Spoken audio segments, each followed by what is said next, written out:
할렐루야. 하나님께서 오늘 우리에게 멋진 주님의 날을 창조해 주셨습니다.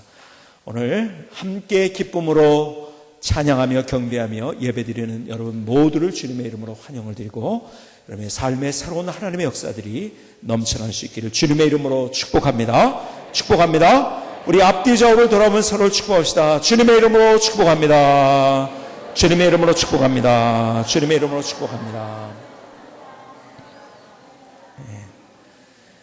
광고를 드린 것처럼 아마 저도 제 생애에 이렇게 다시 갈 수 있는 것이 없다고 생각을 하는데 이번 행복한 유럽 여행은 보통 우리가 유럽 여행을 갔다 온 분들이 그냥 뒷 배경 성당 배경으로 찍고 그 다음에 이게 두오모 성당인지 아니면 무슨 어떤 성당인지 모르고 야 이게 어디였더라 이렇게 되는 그런 경우들. 그런데 스토리가 있는 길을 걸으며 그리고 정말 귀한 역사의 인물들을 만나고 또 역사를 만나고 신앙을 만나고 또 그 아름다운 감동의 스토리를 만나는 여행입니다. 여러분들이 이제 고민하고 계신 분들은 좀 한번 결단하셔서 함께 좋은 시간을 가지실 수 있기를 바라겠습니다. 자, 어플루엔자라는 말이 있습니다. 이것은 1970년대 초반 휘트만이라는 사람이 처음 사용한 단어예요. 왜 처음 사용을 했냐면 이것은 두 개의 단어로 합성된 단어이기 때문에 그 사람이 만든 단어입니다. 이 어플루엔자라는 말은 풍요라는 말, 어플루언스라는 말과 그 다음에 인플루엔자라고 하죠. 우리가 감기, 유행성 독감을 얘기할 때 인플루엔자라고 합니다. 이 바이러스. 그래서 이 두 가지를 합쳐서 어플루엔자라는 말을 만들었어요. 이것을 그래서 우리 말로 번역한다면 부자병 혹은 풍요병이라고 말할 수 있을 것입니다. 이게 뭔가? 이 개념을 조금 더 잘 이해하기 위해서 작년, 재작년인가요? 나온 책 가운데 어플루엔자라는 책이 있어요. 올리버 제임스라는 사람이 쓴 책입니다. 이 사람이 3년에 걸쳐서 20개국의 도시들을 다녔습니다. 그리고 직접 거기를 경험하면서 어플루엔자가 정말 전염병처럼 전파되는 모습을 기록을 했어요. 거기에 이런 규절이 있어요. 책 속에 날 같지만 편안한 소파가 있는데 최신 유행 소파가 필요한 이유는 무엇인가? 그런 물건을 사기 위해 노예처럼 일하기에는 당신의 삶은 무척 소중하다. 다시 들어보시겠습니까? 날 같지만 편안한 소파가 있는데 최신 유행 소파가 필요한 이유는 무엇인가? 그런 물건을 사기 위해 노예처럼 일하는 얘는 당신의 삶은 무척 소중하다. 그러니까 사람들이요 돈과 소유와 외모와 자격지위와 명성을 과도하게 선호하면서 쓸데없는 것 하다가 인생의 많은 에너지를 낭비한다는 거예요. 사실 그렇지 않습니까? 저희 집에 오면 걸려있는 그림을 보면서 어떤 분이 이거 굉장히 비싼 그림이겠는데요? 너무너무 그림을 보면서 감동을 해요. 근데 그 그림이 전에 살았던 분이 버리려고 쓰레기통 옆에 갖다 놨던 거를 이거 우리가 걸어도 되겠냐고 그래서 걸어놓은 그림이에요. 근데요 그림이 너무 좋아요.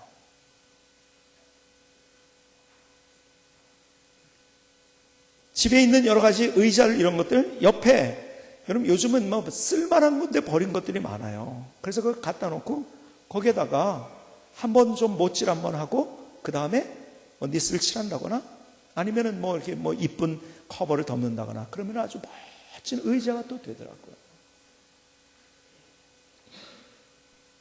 그러니까 여기저기 쏜 거. 뭐 그릇이 꼭 뭐 새 그릇 사야 됩니까? 흠 그릇은 어떻습니까? 요즘은요 큰 그릇이 훨씬 더 좋은 것들도 많더라고요. 그렇죠? 그래서 갖다 놓으면 요즘 그러다 보니까요 스타일도 빈티지 스타일이라는 게 있더라고요. 옛날 거 무조건 갖다 놓으면 다 그게 아주 멋있는 거예요.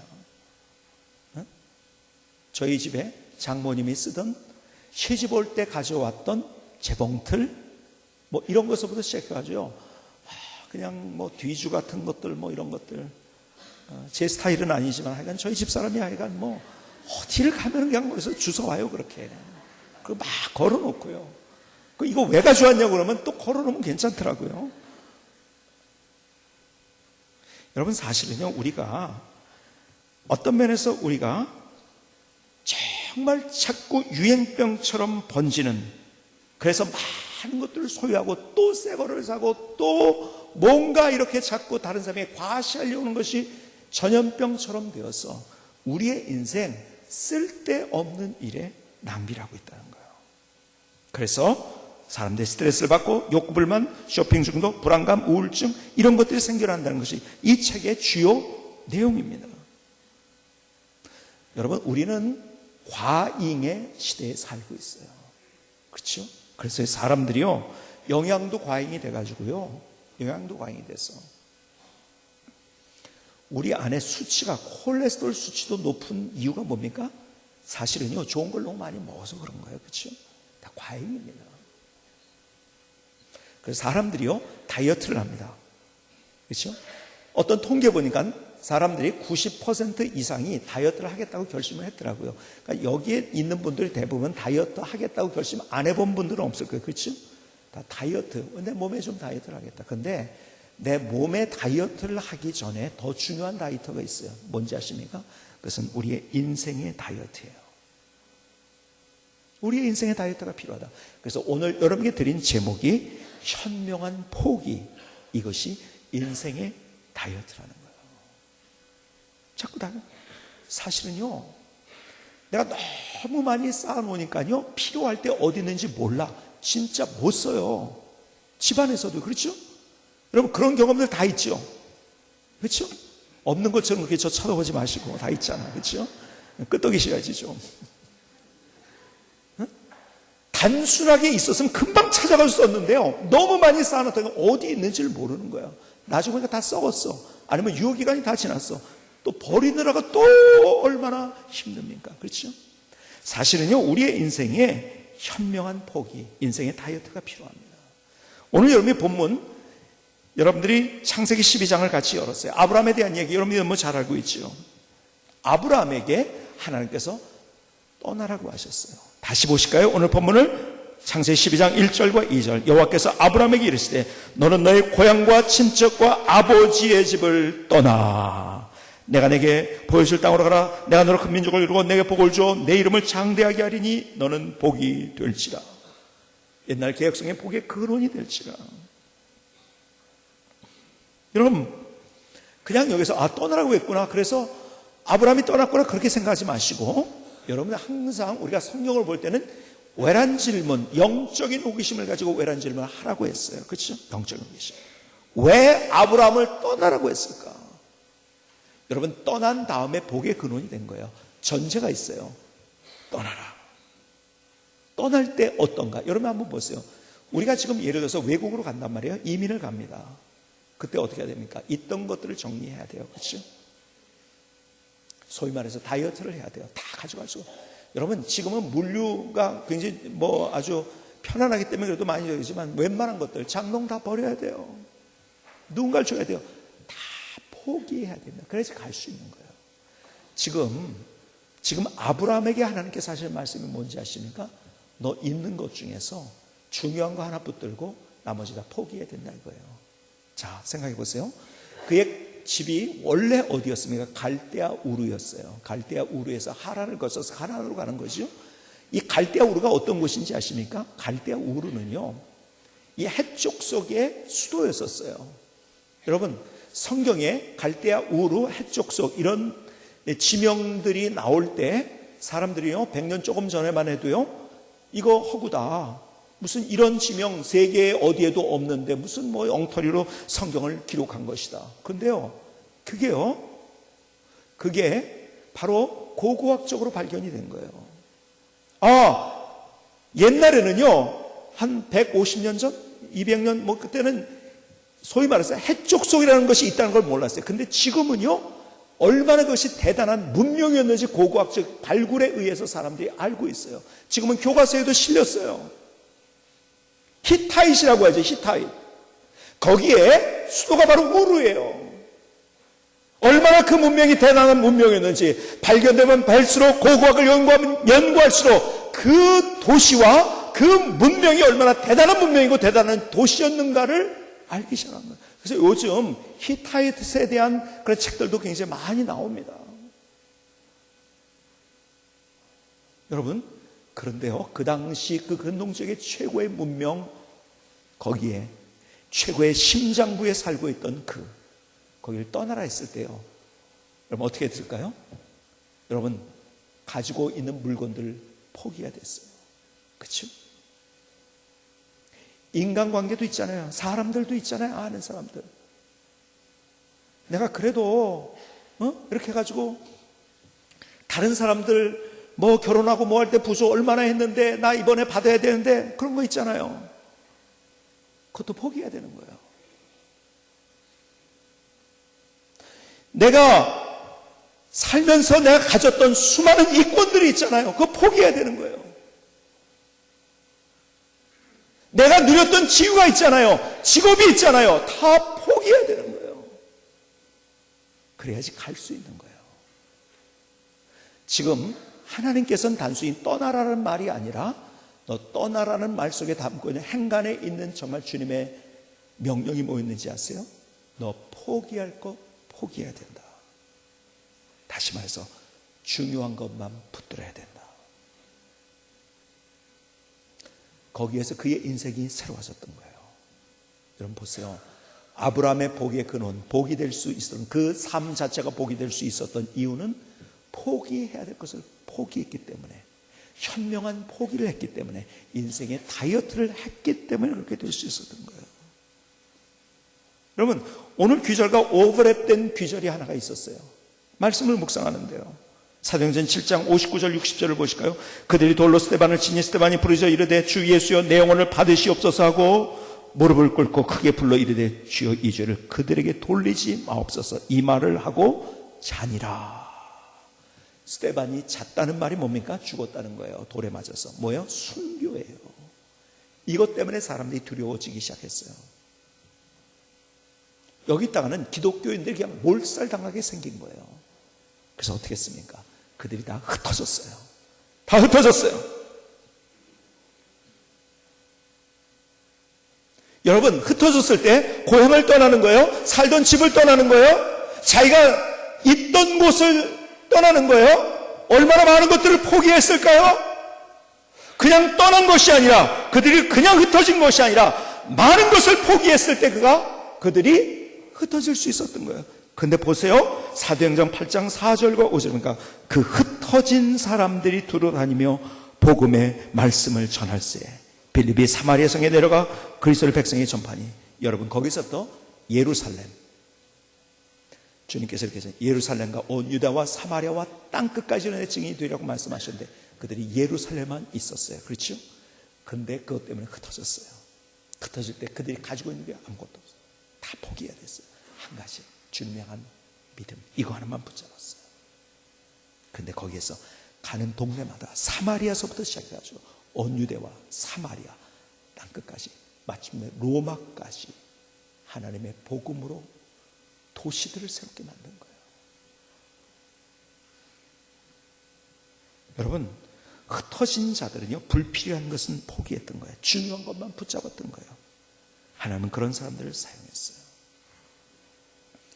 여러분, 우리가 다 붙잡으려면요, 다 놓칩니다.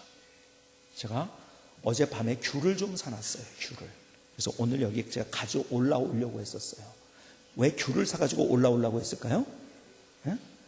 잡수시라고 그게 아니라, 귤을 한 7, 8개를 제가 가지고 올라와가지고, 제가 이래서 오장로님 앞으로 잠깐 나오십시오 하고서 제가 이걸 받으세요 하고서 팍 던지려고 했어요. 근데 그렇게 하면 좀 복잡해질 것 같더라고. 그래서 제가 미리 그냥 다른 사람에게 해봤어요. 그걸 그림으로 그려보시기 바랍니다. 이제 그 장면을, 제가 여기서 딱 던졌어요. 이렇게 했는데 노장님이 여기 서 있단 말이에요. 제가 여기 던졌는데 살짝 옆으로 딱 했어요. 옆으로 딱 던졌는데 많으니까 못 잡는 거예요. 제가 어저께 실험 다 한 거예요, 이거. 그러니까 여러분의 머릿속에 그리기만 하면 돼. 못 잡더라고요. 어떤 선교사님이 어저께 오셔가지고요, 제가 시험을 했어요. 못 잡더라고요. 근데요, 한꺼번에 그렇게 하지 않고 하나를 던졌는데요, 여기 계신데 이쪽으로 던졌어요. 근데 이쪽으로 갔는데 탁 잡더라고요. 제가 무슨 말씀을 여러분에게 드리고 있는지 이해하시겠죠? 여러분들이 IQ가 높아가지고 다 이해했으리라 생각이 되어집니다. 그렇죠? 다 잡으려고 하면은요, 다 놓치는 거예요. 내가 집중해야 될 것 집중하고 포기해야 될 것을 포기할 줄 아는 것. 여러분, 목사는요, 해야 될 일이 참 많이 있어요. 다양한 것들이 설교도 되고, 기도도 해야 되고, 말씀도 연구해야 되고, 책도 봐야 되고, 행정도 해야 되고, 신방도 해야 되고, 회의도 해야 되고, 이 지역에서 목사님들과의 관계도 있고요, 그냥 수많은 것들이 있어요. 근데 다 하면은요, 그냥 쓰러져 버리는 거예요. 아무것도 못하는 거예요. 그렇죠? 사람들은요, 제가 여기에 올라오면 설교가 그냥 되는지 아는 분들이 굉장히 많이 계세요. 여러분, 제가 가진 비밀 하나를 공개를 할까요? 제 기질이 어떤 기질인지 아세요? 저는요, 굉장히 긴장형입니다. 아세요? 그렇게 원래 느끼셨던 분 한번 손 들어보세요. 내가 목사님 맞아, 저기 긴장형일 거야. 그렇게 느꼈던 분이 있습니까? 그냥 내가 설교를 앞에서 하니까요, 저는 용감하고 그냥 막 여기서 막 그냥 그런지 알아요? 아니에요. 저는 굉장히 원래 긴장형입니다. 아세요? 그래서 여러분들에게 제 어릴 때 장면 하나를 보여드린 적이 있잖아요. 어릴 때 크리스마스 때 발표를 하는데, 초등학교 때 막 앞에서 애들이 율동하고 막 이렇게 하는데, 저는요, 뒤에서 피피 꼬고 있었어요. 이러고 있었어요, 그냥.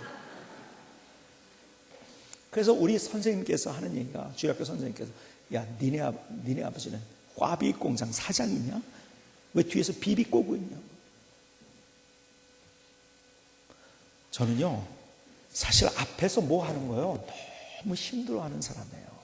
그리고 긴장형입니다. 제가요, 설교 한 편 하는데요, 그냥 사람들이 되는지 알아요. 여러분, 오늘 설교도요, 제가 작년부터 준비를 한 거예요. 물론 구체적으로 설교가 완성된 것은 저는 항상 최소한 90%의 설교를 그 전주간에, 1주 전에 거의 제가 완성을 합니다. 특별한 경우 아니면. 그리고요, 제가 프랙티스 해보고, 제가 묵상하고, 제가 그걸 경험해보고 말씀을. 왜요? 그냥 증거해가지고서요, 내가 그냥 말하다 끝나버리는 거예요. 아무런 의미가 없는 거예요. 또 그렇게 하는 이유는 뭐냐면, 제가 원래 긴장형인 거예요. 그러니까 그렇게 하지 않으면은요, 앞에 나와서 이렇게 할 수가 없는 거예요. 그러니까 저는요, 긴장형이기 때문에 하나를 뭘 하잖아요. 그럼 다른 걸 잘 못 봅니다. 예를 들어서요, 옆에서 무슨 일이 일어나는지도 모르는 경우들도 많이 있어요. 저희 집사님 뭐라고 얘기했는데 아무것도 못 들었어. 뭘 생각하면 그래요? 지난번에 어떤 분이요, 저한테 3번 인사를 했대. 그것도 정중하게. 근데 제가요, 3번 다 못 받은 거 있죠. 제가 인사를 했는지 몰랐어요. 나중에 그것을 알게 된 거야. 나중에 알게 돼. 3번 인사를 했는데 못 받은 거예요. 여러분 보세요. 한 번 해서 안 되면 두 번째 해서 못 받았으면요, 무시하는 거 아닙니까? 그렇죠? 3번을 못 받았어요, 제가. 근데 그분이 그것 때문에 심각한 상처를 받았겠습니까? 안 받았겠습니까? 1번 상처를 받았다. 2번 안 받았다. 말로 하면 막 섞여가지고 잘 모르니까요. 자, 1번인 분은 이렇게 한번 올려보시고 2번인 분은 이렇게 한번 해보세요. 자, 심각한 상처를 받았다는 이거예요. 3번 저한테 인사했어요. 그분이 상처를 받았어요. 1번 안 받았다. 2번. 자, 시작.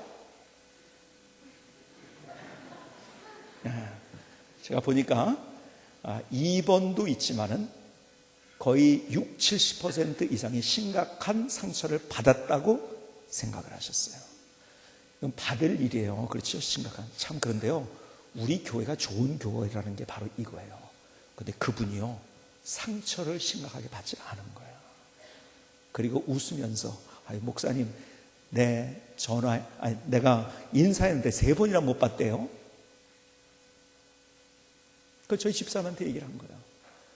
그러니까는 무슨 일이 있어서 못 받은 거지 일부러 안 받았다는 거죠. 근데 사실은요, 웬만한 사람들은 3번 인사를 안 하면은요, 맞아, 그때 목사님 내 얘기 어디서 이렇게 들은 거야. 분명히 내 얘기 들었어.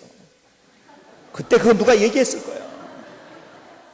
그러고서 나한테 지금 안 좋은 감정 가지고 있어. 여러분, 대부분 사실은 이래요. 근데 참 우리 교회가 좋은 교회라는 게요, 그분이 그렇게 상처를 받지 않은 거예요. 그리고 내가 받지 않았다는 얘기를 해줬다는 것이 또 얼마나 감사한지. 속으로 꿍 하고 있으면 어떻습니까? 어떻게 합니까? 그럼 계속 그렇게 가는 거예요. 내가 그래서 아차한 거예요. 그래서 그분에게 문자를 보냈어요. 내가 정말 믿거나 말거나, 진짜 이거는요, 안 믿으려면 안 믿을 수 있는 건, 내가요, 그때 가만히 보니까요, 그때 설교 준비하는 것에 내가 굉장히 뭐라 그럴까요? 이게 막 스쳐가는 아이디어들이 몇 가지가 있어가지고 막 이렇게 하고 있는 상태였던 것 같아요. 그때가 바로. 그래서 내가 일부러 그런 거 아니고 정말 죄송합니다, 용서해 주세요 하고 제가 문자를 보냈어요. 참 제가요, 우리 교회가 얼마나 좋은 교회인가를 그리고 제가 다시 한번 느꼈어요. 야, 진짜 우리 교회가 그렇게 기도하던 용서와 용납, 그것마저도 용납해 줄 수 있는 정말 영성의 강물이 우리 가운데 흐르고 있구나. 내가 너무너무 감동을 하고 감격을 했어요. 여러분, 저는요, 하나를 하다 보면요, 나머지 잘 못 볼 때가 많이 있어요. 누가 지나갔는지 모를 때도 있어요. 무슨 얘기했는데 못 들을 때가 있어요. 저희 집사람은 다른 불만은 별로 없어요. 그런데요, 식당에 가서도요, 이거 먹고 싶다고 얘기를 했는데 저는 무시하고서 딴 거 시키는 거예요. 근데 제가 무시한 게 아니에요. 절대로 못 들었어요, 제가. 어? 그거 이해해 주시기 바랍니다. 무시한 게 아니라 못 들은 거야. 다른 거 생각하다가. 그러니까 저는요, 기질 자체가요, 굉장히 아주 긴장형입니다. 자, 그래서요, 뭐 할 때요, 제가 이번에 우리 녹화할 때 이렇게 보니까요, 제가 드림 보이스 잘하잖아요. 잘하는데 이 카메라 앞에 서면 더 긴장이 되거든요, 사람들이요. 이번에도 하여간 사회 보는 아나운서가요, 3번이나 NG 내는 거 봤잖아요. 여기 오신 분들은 그때 막 NG를 내고 긴장이 되거든요. 제가 딱 악수를 하면서 잘해서 수고했다고 악수를 하는데 보니까 다 여기가 조금 땀들이 나 있더라고요. 드림 보이스. 뭐예요? 긴장한 거예요. 사실은 카메라 앞에서도 긴장을 합니다. 그냥 되는 거 아니에요. 그만큼 준비했기 때문에 할 수 있는 거지, 긴장하는 거예요. 저는 무조건 굉장히 긴장해요. 그러니까 목사가요, 수많은 것들을 해야 되는데, 예를 들었어요, 여러분들은 제가요, 어떤 목사가 되기를 원하십니까? 1번, 말씀을 깊이 연구하고 그리고 깊이 기도하는 목사가 되기를 원한다. 2번, 행정을 완벽하게 해가지고 그래서 우리 교회가 행정적으로 완벽한 교회가 되기를 원한다. 3번, 신방을 아주 새벽부터 아침까지 잘하는 목사가 됐으면 좋겠다. 다 할 수는 없어요. 저도요, 포기해야 될 건 포기해야 되는 거예요. 제가요, 다 하려고 하다가 쓰러졌거든요. 그렇죠? 아무것도 못하는 거예요. 그러면 예를 들어서 그냥 뭐 수많은 것들 있잖아요. 그냥 예를 들어가지고 이 3가지만 놓고서, 그러면 여러분들이 1번 성경을 연구하고 말씀을 더 연구하고 기도하는 목사, 2번째 행정 잘하는 목사, 3번째 신방 잘하는 목사.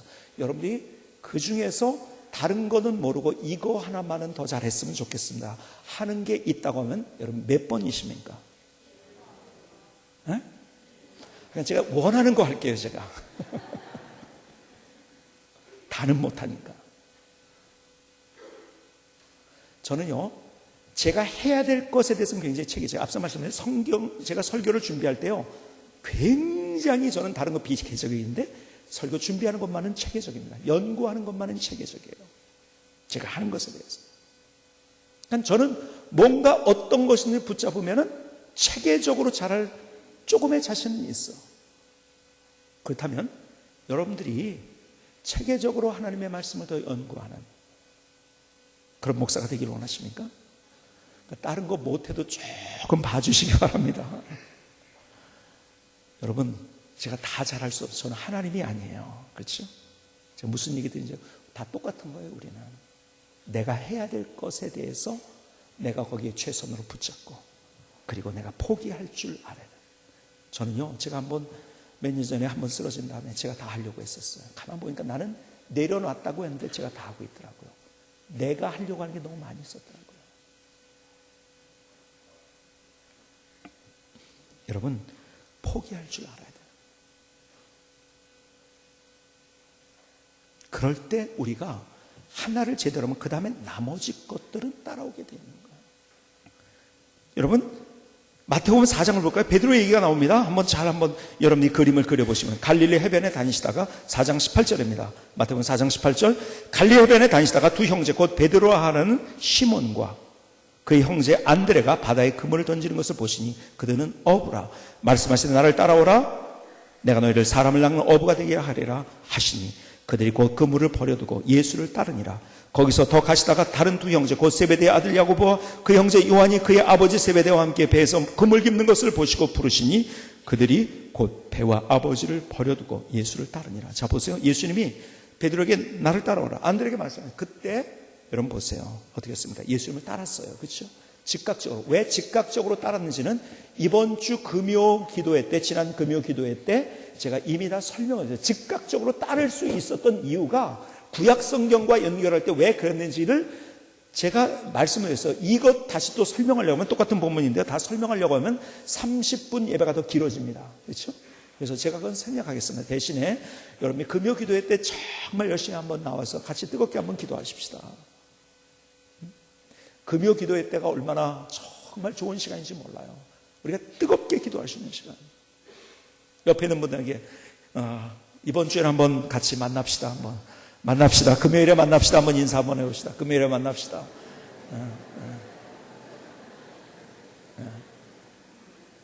다 오실 것 같네 이제. 자, 보세요. 이 귀절에서 제가 지난 금요일에 제자와 무리가 무엇이 다른가에 대한 이야기를 드렸어요. 그리고 제자는 다른 게 아니라 벽돌 찍어내듯이 뭐 훈련 몇 단계 받았다고 제자가 아니라, 제자는 누가 제자라고 했습니까? 금요일에 오셨던 분들, 예수님과 같이 자고 먹고 같이 손잡고 동행했던 사람들이 제자인 거예요. 여러분, 기계로 찍어내듯이 무슨 훈련 받았다고 제자가 아닌 거예요. 아십니까? 제자를 잘 이해해야 돼요. 그래서 그때 제가 표현했던 한 구절 가운데 소설의 한 구절을 제가 설명을 드렸는데, 그 구절이 너무 좋다고요. 어떤 분이요, 자기 부인에게 꼭 이걸 가지고서 편지를 쓰겠다고 하더라고요. 그때 제가 어떤 소설의 한 영어 문장을 가르쳐 드렸어요. 뭐라고 하냐면 I miss you.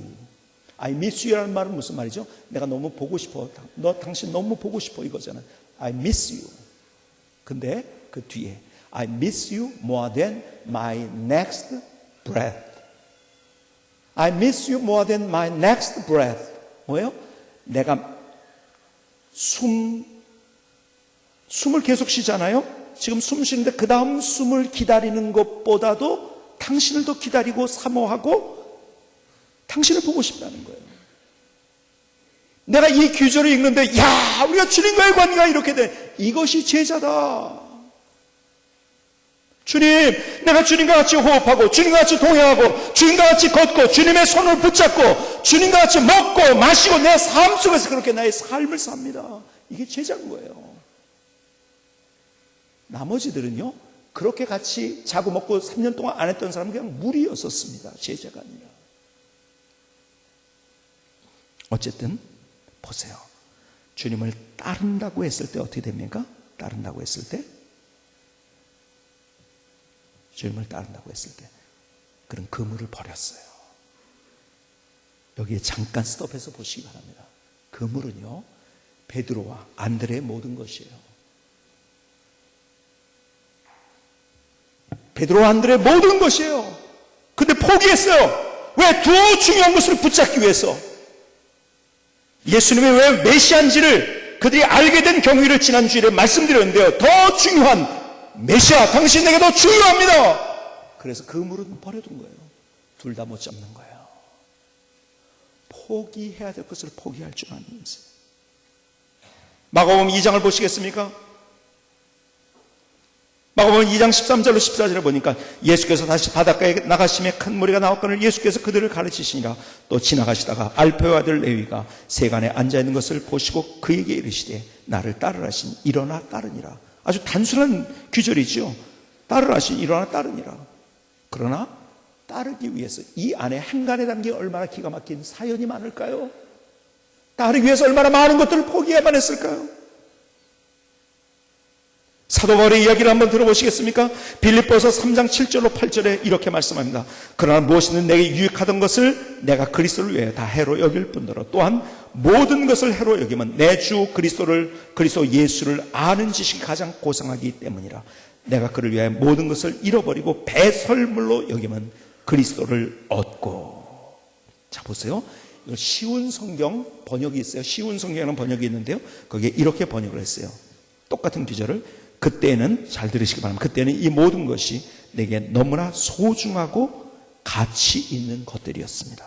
그러나 예수 그리스도를 만난 이후 이 모든 것이 아무 쓸모 없는 것임을 알았습니다. 그것들뿐만 아니라 이 세상 그 어떤 것도 내 주 예수 그리스도를 아는 것과 비교가 되지 않습니다. 예수 그리스도를 위하여 나는 모든 것을 버렸습니다. 모든 것이 쓰레기처럼 아무런 가치가 없다는 것을 이제합니다. 이로써 나는 그리스도를 알게 되었습니다. 세상에 내가 가지고 있던 수많은 것들, 내가 태어난 가문이 얼마나 대단한 가문이냐, 내가 가말리엘 문에서 이렇게 배웠다, 뭐가 어쩌다 하면서 그 가지고 붙잡고 있었던 수많은 것들을 내가 다 포기했습니다. 주님만 붙잡았습니다. 그래서 주님이 누군지, 하나님이 내 안에서 어떻게 영광스럽게 역사하시는지 내가 경험했습니다.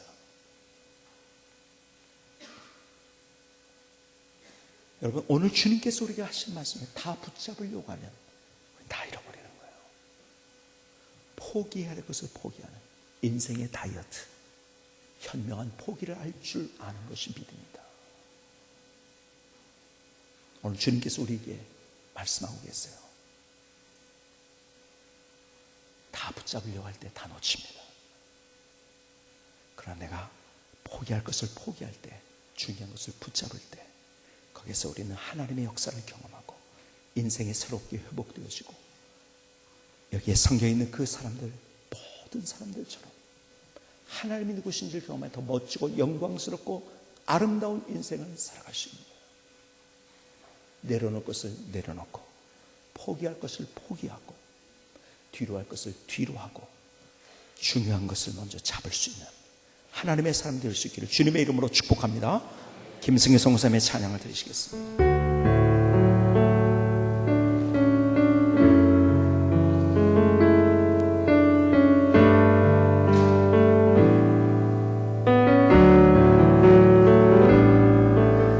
이제 떠나야 해요. 이제는 버려야 해요. 이제 현명한 포기가 필요해요. 그물을 버리고 예수님을 따른 베드로처럼 이제 놓아야 해요. 이제는 내려놓아야 해요. 이젠 믿음의 포기가 필요해요. 예수님을 따른 바울처럼 수많은 소유와 복잡한 형식으로부터 단순한 인생을 만드는 것, 현명한 포기로 우리의 인생을 새롭게 회복하세요. 이젠 떠나야 해요. 이제는 버려야 해요. 이제 필요해요. 그물을 버리고 예수님을 따른 베드로처럼 이제 놓아야 해요. 이제는 내려놓아야 해요. 이제 믿음의 포기가 필요해요. 예수님을 따른 바울처럼 수많은 소유와 복잡한 형식으로부터 단순한 인생을 만드는 것, 현명한 포기로 우리 인생을 새롭게 회복하세요. 현명한 포기로 우리 인생을 새롭게 회복하세요.